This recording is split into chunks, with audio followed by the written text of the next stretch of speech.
blessings.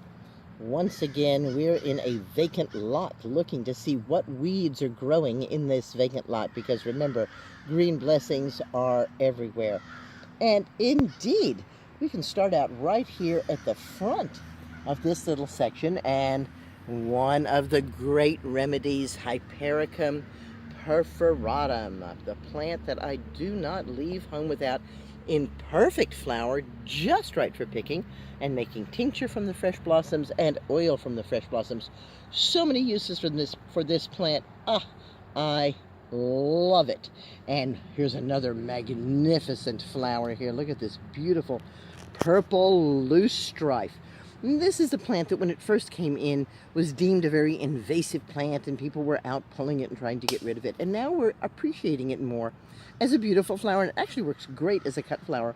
But also, it's part of my third eye opening tincture. So your third eye opening tincture is the flowers of purple Loosestrife and the flowers of chicory. And I'm surprised that there isn't any chicory right here, because it's chicory week and the chicory is blooming everywhere. But in this little vacant lot, there isn't any. And the flowers of Crone Wart. Now, let's see. When we first walked up here, here we go. Crone Wart is right beside my leg. That's why I can't find it. All right, so here's the Crone Wart, Artemisia vulgaris. We see that it's white on the back. It's just coming up into bud. So the flowers of this, and chicory flowers, those boo flowers, together, two parts of the Crone Wart and one of each of the others, just the flowers of these plants. And this makes a third eye-opening tincture right here in a vacant lot and available to you. And next to me is a sumac.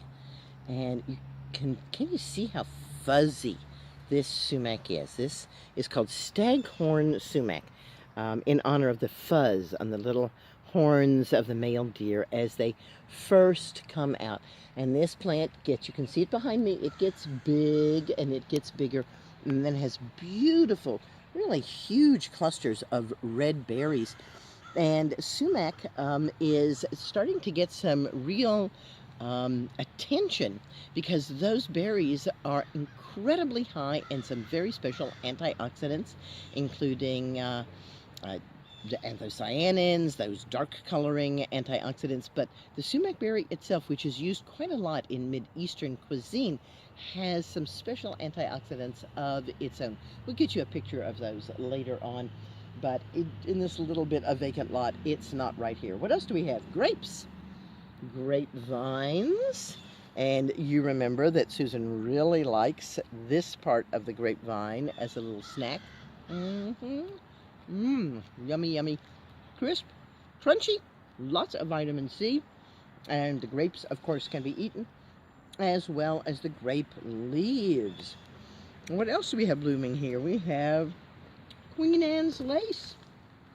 Beautiful white flowers of the Queen Anne's lace. These are very rich in potassium.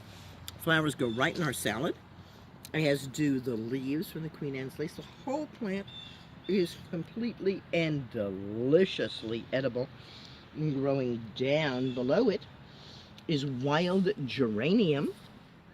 And the wild geranium, the geranium maculatum, grows all over the world, and it's used by herbalists all over the world as a primary astringent, something to contract tissue, something to counter weeping, sores, eczemas, things like that.